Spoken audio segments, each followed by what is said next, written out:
Fidèles internautes de Guéri TV Monde, bonsoir et bienvenue sur Tour d'Horizon. Nous démarrons aujourd'hui par l'actualité de la criette.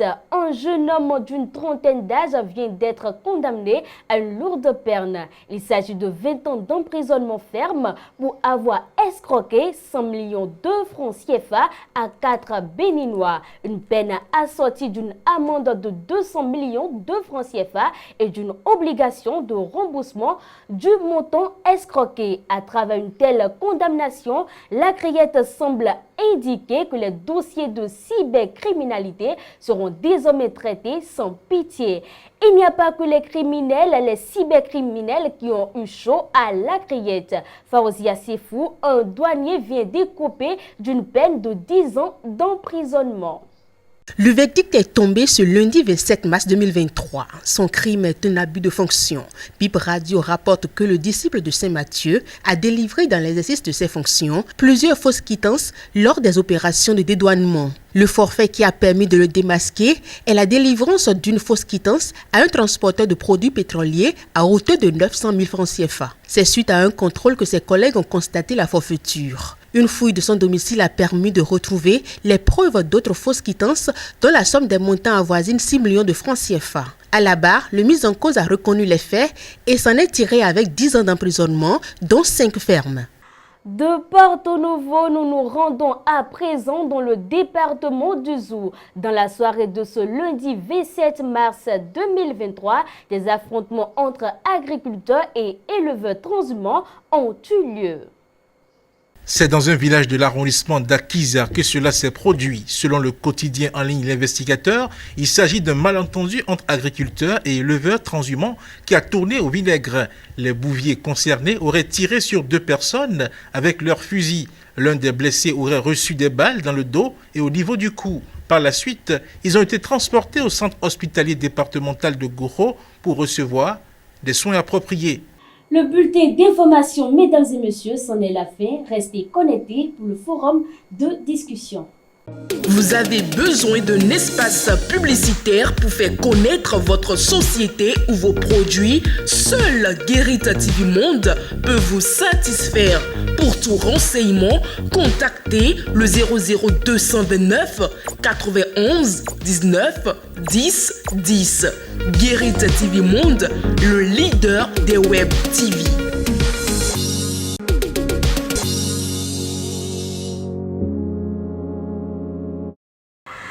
De retour sur ce plateau, mesdames et messieurs, votre émission Tour d'Horizon se poursuit avec le forum de discussion. Charles Albondaoui, bonsoir.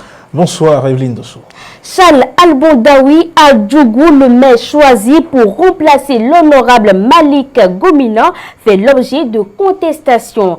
À Djidja, le même scénario est observé alors que le processus de remplacement de l'ancien maire est enclenché. Visiblement, les élus communaux du bloc républicain n'ont pas retenu la leçon de 2020.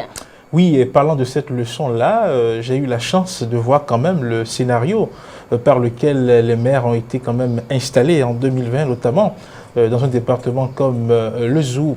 Nous avons eu la chance de couvrir toutes ces installations dans les 9 communes du Zou. Et on se rappelle qu'en 2020, la loi avait prescrit que le parti qui sort majoritaire des élections communales propose quelqu'un au poste de maire et que les conseillers allaient porter leur choix sur celui-là. Il s'est fait que pendant le processus d'installation, il y a eu une situation d'abord dans la commune de Zobodomain, ensuite c'est dans la commune d'Agmaïzon que le même scénario a été répété. Et le scénario c'était quoi? Le candidat, ou du moins c'est celui choisi au poste de maire par le parti et qui devrait recueillir le vote des autres conseillers.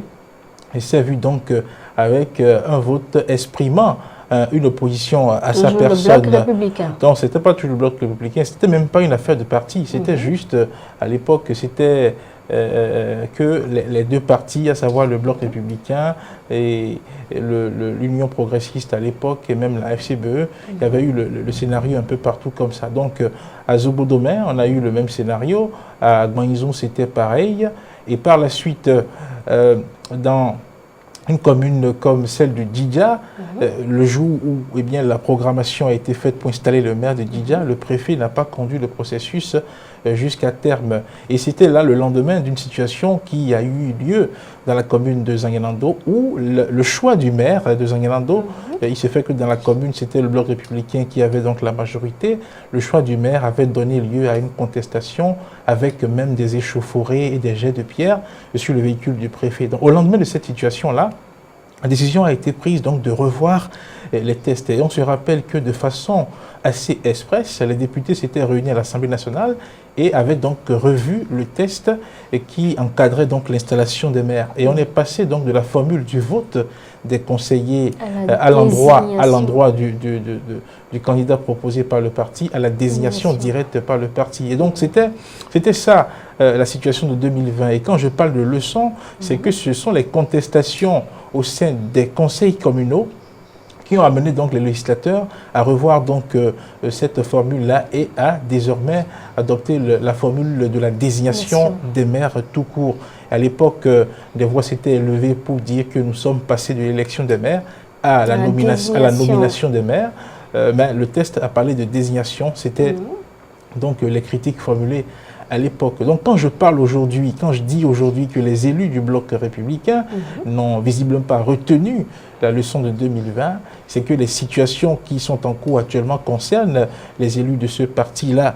Quand on prend le cas de Djougou, c'est le bloc républicain qui a la majorité de ce côté. Quand on est à Djidja également, c'est le bloc républicain qui a la majorité de ce côté. On n'a pas encore eu vraiment de cas de l'autre côté. C'est pour ça que je dis que les élus communaux du bloc républicain, notamment dans ces différentes communes-là, n'ont pas retenu la leçon. La leçon, c'est que les contestations au sein des conseils communaux, ces contestations-là ne peuvent plus aujourd'hui exister, ne peuvent plus aujourd'hui prospérer, puisque la loi a mis fin à cela en instaurant la question de désignation du maire par le parti. Et donc, dès lors que la majorité est du camp de parti, les responsables du parti se réunissent et disent, voilà, nous choisissons pour maire de telle commune, telle personne. Et une fois que le préfet reçoit le courrier dans lequel le nom du maire en question est mentionné, quand il tient la séance d'installation, il l'installe sans tenir compte de ces contestations. Donc pour dire que,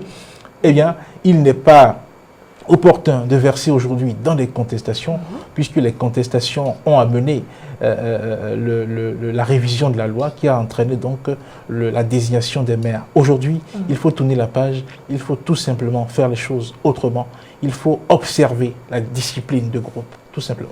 Alors Charles Albondaoui, si déjà le remplacement de certains maires et le député suscite deux remous, qu'en sera-t-il de la gestion de ces nouveaux maires? Vous savez, les conseillers n'ont pas intérêt à rendre la tâche compliquée à ces maires-là qui vont être désignés. Et même s'il arrivait que ces maires-là étaient déjà maintenus... avec leur contestation, les couleurs s'annoncent. Même s'il arrivait que ces maires-là étaient maintenus en poste, s'il arrivait que on faisait fi de tout ce qu'ils disent, ils doivent savoir que, oui, quand on évoque les questions de pouvoir, les questions de poste, il est normal qu'il y ait des ambitions, mais une fois que le choix a été fait, une fois que le vin est tiré, il faut que tout le monde prenne ce vin-là et le boive tout simplement. Parce que le développement de la commune, c'est ce qui compte, ce n'est pas celui qui va être mis là pour...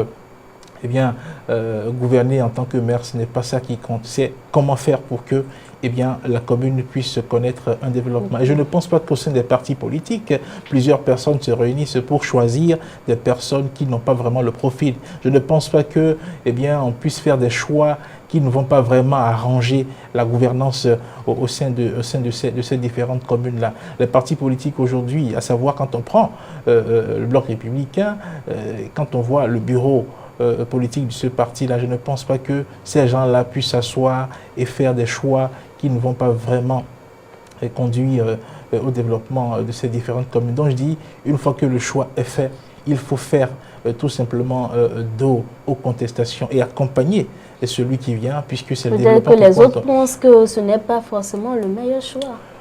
Bon, la question du choix, j'ai dit, ce n'est pas aux conseillers communaux de faire le choix. C'est ça le problème, au fait. C'est le parti. Et vous n'êtes pas élu conseiller communal parce que vous avez voulu. Vous avez été élu conseiller communal parce qu'on vous a mis sur la liste. Vous êtes sur la liste parce que le parti a voulu. Donc, si le parti dit c'est telle personne qu'il faut pour être maire, ça s'impose, vous acceptez. Vous n'avez pas à contester cela, puisque votre présence au sein du conseil communal ne vient pas donc de votre volonté. Je pense que les gens doivent comprendre que les données ont changé et qu'ils doivent entrer dans la nouvelle dynamique. Et aussi, si aujourd'hui, ces postes de maire vacants qu'on veut pouvoir suscitent des remous, c'est que le poste de maire continue quand même d'avoir une certaine importance. Donc, que l'on dise qu'avec la réforme ayant introduit les secrétaires exécutifs dans nos mairies, les maires n'ont plus vraiment rien à se mettre sous la dent, je ne pense pas que ce soit vrai. Aujourd'hui, si on assiste un peu à ces choses, c'est que la fonction de maire quand même constitue encore une fonction importante et que les gens voudraient se retrouver à la place de l'autre. Si vous n'êtes pas choisi, accompagnez celui qui est choisi, pourvu que, à la fin, le bilan soit que tel parti ayant conduit la gouvernance, ayant conduit la gestion de la mairie sur telle période, oui, les cadres de tel parti ont fait du bon travail. Ce sera à l'honneur de ce parti-là et c'est c'est ce pourquoi il faut militer tout simplement. Œuvrer pour le développement, c'est tout ce qui compte. Mesdames et messieurs, merci à vous, Charles Alamondaoui. C'est moi qui vous remercie. Mesdames et messieurs, votre émission Tour d'Horizon tire déjà à sa fin, mais avant de la boucler, nous suivons la vidéo du jour.